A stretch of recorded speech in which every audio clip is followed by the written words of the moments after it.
Welcome to the CE Pro Podcast. I'm Executive Editor Arlen Schweiger. Did you get a chance to attend CEDIA Expo 2022 in Dallas? If so, what were some of your favorite product highlights for the show? If not, don't worry, because we've got you covered with our thoughts on products, themes, education sessions, and more from this year's incredibly enthusiastic show from fellow CE Pro editors Jason Knott and Bob Archer, as well as Commercial Integrator editor Dan Ferrisi in this week's podcast episode. As always, be sure to subscribe to CE Pro's YouTube channel and hit that like button on our videos, or subscribe to the CE Pro podcast on Apple and Spotify and leave a review.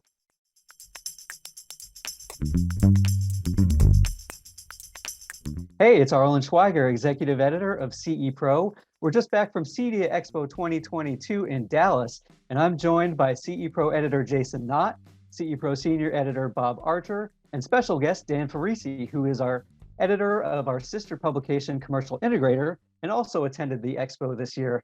Guys, thanks for joining the CE Pro Expo, the CE Pro podcast to talk about the CEDIA Expo this week. Great to be here. Thanks for having me. Alan. All right, well, you know what? I think it's safe to say we were all there. I thought it definitely seemed like a really energetic, enthusiastic trade show. It was certainly great to be back, in Dallas. Of course, a couple of years in the making. So, you know what? Let's just start off with some of your overall first impressions, of this year's CEDIA Expo on the whole. Jason, let's start it with you, obviously, as the longtime editor of CE Pro. Yeah, I think unanimously that everybody you talk to, from the manufacturers, from the integrators, from CEDIA on the education front, everybody really, as you mentioned, had high energy. And I think the event was beyond expectations in terms of just everybody excited and everybody universally very, very pleased with the event. And it really was, I think, beyond expectations. Yeah, definitely. It sounded to me, talking to some of the manufacturers, the crowd, the attendees really brought their A games to it. And a lot of important people, the right people came to this show, right? Do you have kind of the same conversations? Yeah, absolutely. And I think, I don't know, we won't know what the official number is, I guess, for several days, but it was very strong. And everybody who was there, some of these people hadn't seen products in 3 years. Think about that. And some of them hadn't had a formal education in, several years also. So the appetite for seeing the products, networking with each other, and being educated was just overwhelming. Yeah, absolutely. Bob, you're a longtime attendee of the show as well. And certainly you had a hand in one of the opening day's buzziest events, I would say, as the CE Pro All-Star Band came back in big fashion as well. Bob, what were some of the impressions you had and highlights from going around the show this year? Thank you, Alan. First, I'd like to thank all the guys in the band. They put in a number of hours. We had a set list. We started with a set list of 22 songs. We pared that down to 16. And so the guys put an enormous amount of their own time into learning these songs. And I think we would all agree that we were probably a bit stressed during rehearsals, but the guys played awesome during the event. And I think we all had a blast playing, and it looked like people had fun with the music. So that really makes me happy. But I want to concur with Jason that the event was unbelievable, I think, from an attendance side. And I think the exhibitors, rather, they came out guns blazing. They delivered the products that these guys wanted to see after that bit of a hiatus from not attending trade events. Yeah, and we'll certainly get around to some of those themes and some of those product highlights. Dan, I know this wasn't your first CEDIA Expo, and certainly you haven't been to too many of them. You're a veteran of the Pro AV market and the Infocom trade show. What were some of the things that you thought of the CEDIA Expo, and how many of them have you been to? So this was my second CEDIA Expo. I did go to the one in 2019. And I would say my top line reaction is if there was any whisper of doubt about live events being back, I think those doubts are now fully put in the dustbin. This was a really successful show. I thought the sign was auspicious right from the start when I got to the convention center about 8:30 in the morning on the first day, and people were already queuing up to go into the show floor. They were so excited to check out the products, to meet with the vendors, to look at some technologies they haven't had a chance to see yet. And I thought right from the bat, right before the show even opened, I could see the signs were very, very auspicious. So I felt like it was an energizing show. I felt like it was very, very well executed. And I feel like exhibitors and attendees alike derived a lot of value from it, which is obviously what this is all about. Yeah, absolutely. Now, as Bob, Jason, and I are veterans of the CEDIA Expo show. You're a veteran of the Infocom trade show. Can you make a certain comparison? You went to that this year as well. I know, seeing from some of the, all the selfies that you post on LinkedIn, it looked like a very energetic show as well. Was it a similar kind of vibe with that, just sort of return to normalcy kind of thing? I would say that it was a similar kind of a vibe. People are so thrilled to be back with each other. I think the commercial AV industry, the pro AV industry, and certainly I'm sure that the CE side of the industry as well, are very personality driven. I'm sure there are some trades and some manufacturing areas that are not so personality driven, but ours is such a people focused industry, and to be able to get 15 or 20,000 people into one space, communing with each other, learning from each other, batting ideas back and forth, striking strategic partnerships, finding synergies they previously hadn't realized. It's just really powerful. And I felt like that power just exhibited itself in spades at CEDIA. It makes me feel really happy and excited about where things are going in the future, because we're back. And it feels so good to say that we're back. Most definitely. It's certainly, judging from, social media, the buzz was there throughout the show. Now, let's talk about where things are headed with the CEDIA Expo. And Dan, why you're here, because, Emerald, which owns CEDIA Expo and CE Pro, had some big news to share on the first day of the CEDIA Expo this year, which was that next year in Denver, it'll be co-located with a new a Commercial Integrator Expo. Dan, what can you tell us about that event? So Commercial Integrator Expo is something I'm not sure in my professional career I've ever been so excited about an idea as Commercial Integrator Expo. It is an idea whose time has come. We've seen the convergence of the residential segment and the commercial segment for a number of years now, really accelerated and hastened by the COVID-19 pandemic. When you think about corporate installations, for example, corporate now necessarily bridges the home because there are people working from home. I think all four of us are at home right now working, but we need to be able to connect to boardrooms and meeting spaces. So corporate has come home. When we see flipped classrooms and distance learning, education has come home. So if you're thinking about being a full service integrator, a technology solutions provider, you need to be able to think not only about the out-of-home space, but also those who are in their homes, and to create an environment where CEDIA Expo, Commercial Integrator Expo are going to be co-located in one place. You'll have one badge, two shows, two education tracks to make sure everyone gets a lot of value. I just feel like it's going to facilitate and catalyze so many connections that otherwise wouldn't be there. It could be that you're a commercial integrator and then you're going to start working in CEOs and CFOs' homes to make sure that they connect well to the office environment. It could be that you're a commercial integrator and you don't ever want to do those things, but you want to find a go-to residential partner who you can say, we form a unified front, we can meet every need that the client presents. I think Commercial Integrator Expo, co-located with CEDIA Expo, is going to create exactly that kind of environment, exactly those kind of connections that are going to enable integrators to be much more robust, much more full service, much more profitable, and just deliver a value proposition like they've never delivered before. So Dan, I'm sure you had, conversation after conversation about that topic at the event. Can you fill us in on what some of those reactions were like when you were talking to people about this news? It's been really gratifying. I had time to talk to tentpole companies like Sony, like Planar, like ADI, like Mounted Pro. I've spoken to so many, and I have to say that the reaction really has been unanimously positive. They recognize the fact that as much as at one time residential and commercial were totally separate, like non-overlapping magisteria, you might say, they now overlap in a very meaningful way. And as integrators are looking to pivot their business, they're looking to widen their aperture. They're looking to find ways to increase their profitability. They need to kind of be shaken from the shackles of complacency and look for ways to really find new opportunities and new partnerships and new synergies. And I think that the vendors that I spoke to, the integrators I spoke to, the programmers that I spoke to, all seem like they see the vision. This is a show whose time has come. It's a co-location whose time has come. And I think we're trying to meet a market need. And I think unanimously, people recognize that need.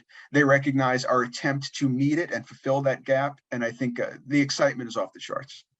You know, what Dan says about time has come, the roots of this really go all the way back to the housing collapse back in 2008, 2009, when most residential integrators at that point were 100% residential and mostly new construction driven.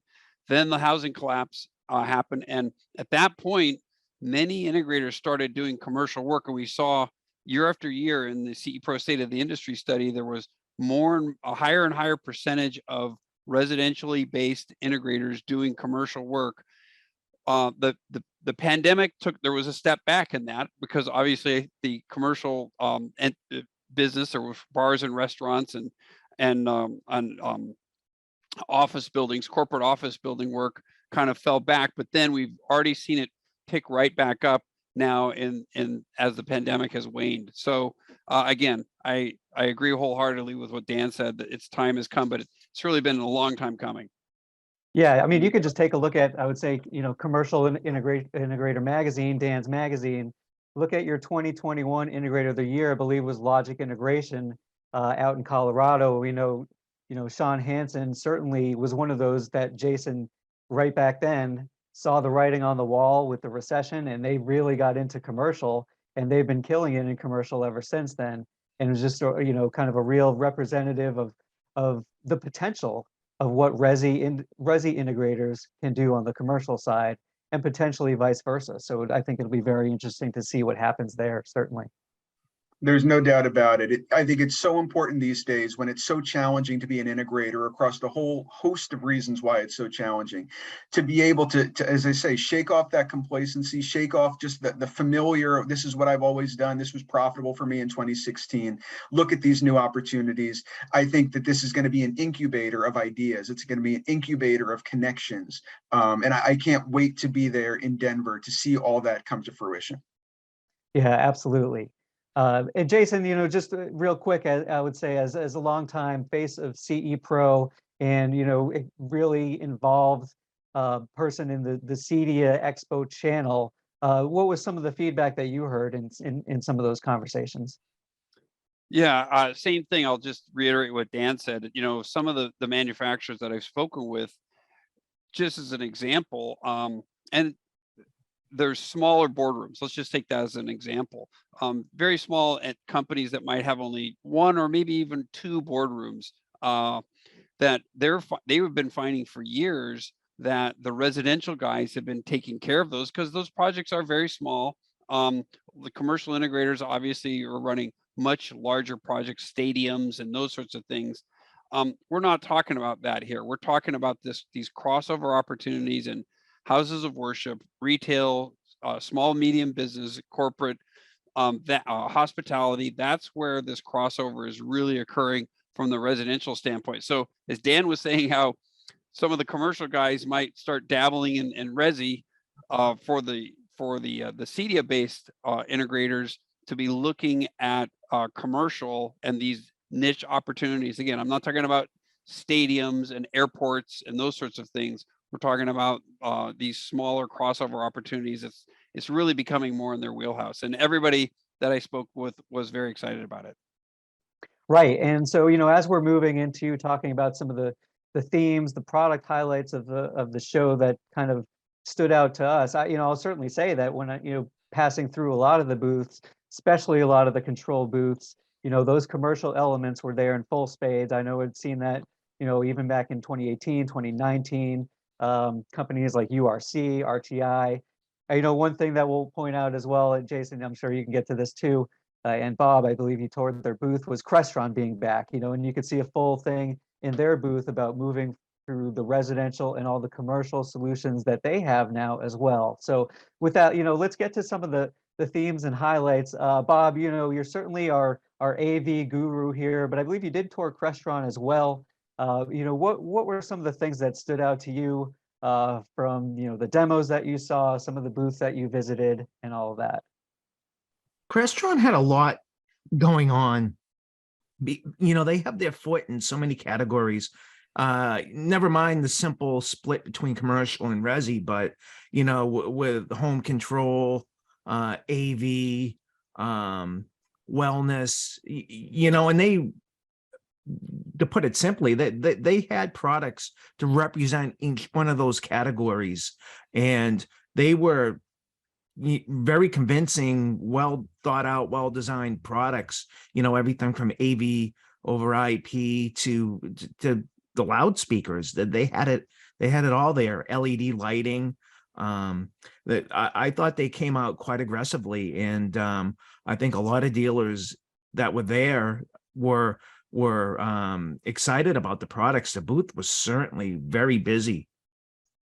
Yeah, it was great to see them back for the first time since 2015. I know they were going to be back last year, but it didn't happen for a lot of companies because of COVID. But Bob, how about on the AV side with some of the demos that you saw, some of the latest, you know, just beautiful video walls, projection, and audio that you know, really caught your attention? Yeah, kind of dovetailing what you guys were talking about earlier with the crossover. I think in some respects, the leading edge of the industry has been there for a few years now. You know, I think of who I visited, a company like L Acoustics, the French company. They're known for, you know, sound reinforcement. They were exhibiting products for immersive audio and high performance home audio. And one of the things that impressed me the most was at one point they had pulled out this design book, and they'll support dealers in the resi side just like they do on the commercial side. So whether you're designing a system for you know, the Killers to play, you know, Boston Garden, or you know, Bob to play, you know, his living room, you know, just north of Boston, you know, they have it all, and they can design these systems through software that will make the best out of whatever room environment that you're in. I also think you know, the display companies, you know, Dan mentioned Planar, but Planar was at the expo with micro LED, Sony obviously, Samsung obviously, LG came with their large displays that were previously for commercial, and for consumers with the wherewithal. Those are state-of-the-art displays that size is no limit for immersive home theater. So there, you know, there was a lot of exciting things, and a lot of it was coming from the commercial market. Yeah, I'll add to that Quantum Media Systems. I saw their video wall as well, and definitely, if integrators can sell these, they range anything from, you know, 150K to over $1 million. So, you know, more power to them on that front.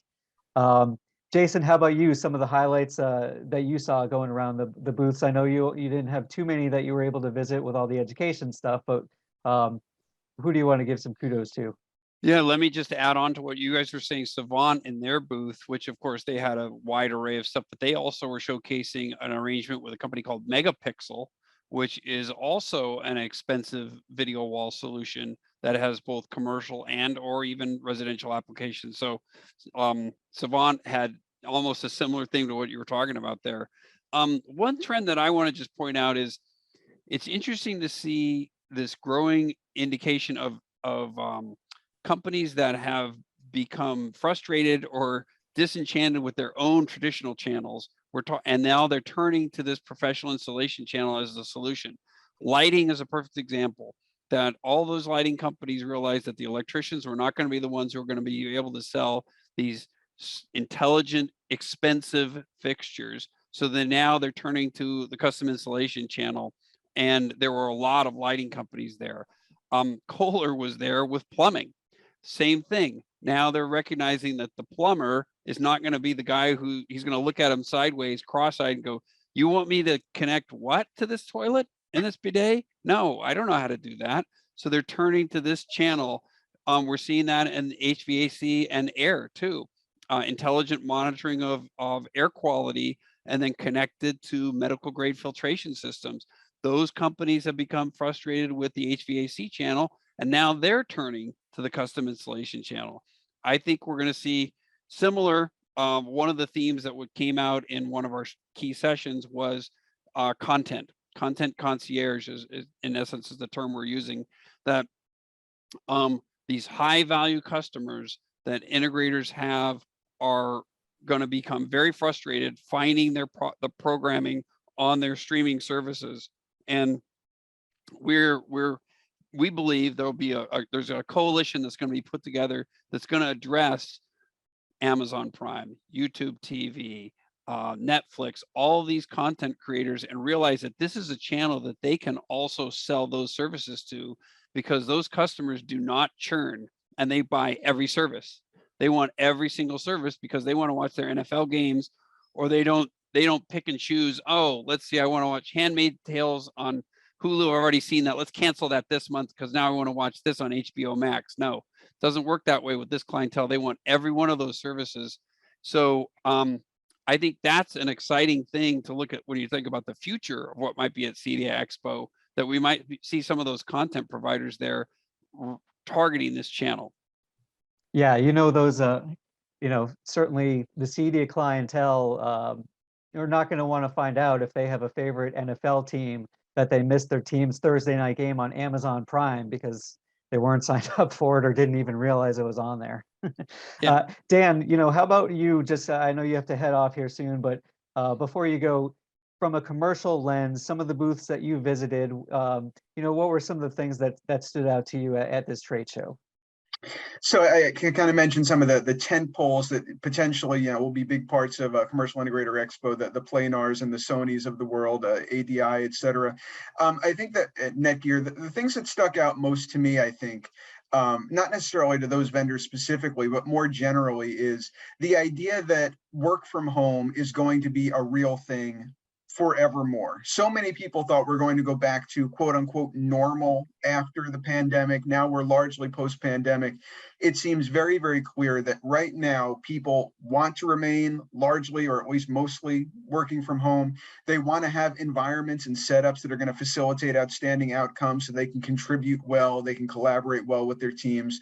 So whether it's switches and displays and lighting and ergonomics, things that relate to having an effective work from home environment stuck out to me. And I do think increasingly commercial integrators, those for whom I write, are going to have to think about those environments. Again, even if they don't do it themselves, they're going to have to think about who they're going to partner with so that they can present a robust solution. If you're a Fortune 500 company these days, an enterprise company, a lot of your team members are going to be working from far-flung locations. They may be hoteling, they may be in their homes, they may be, on Aruba for all I know. You need to make sure that they have the meeting equity that is sought these days so nobody feels like a second-class citizen in their meetings.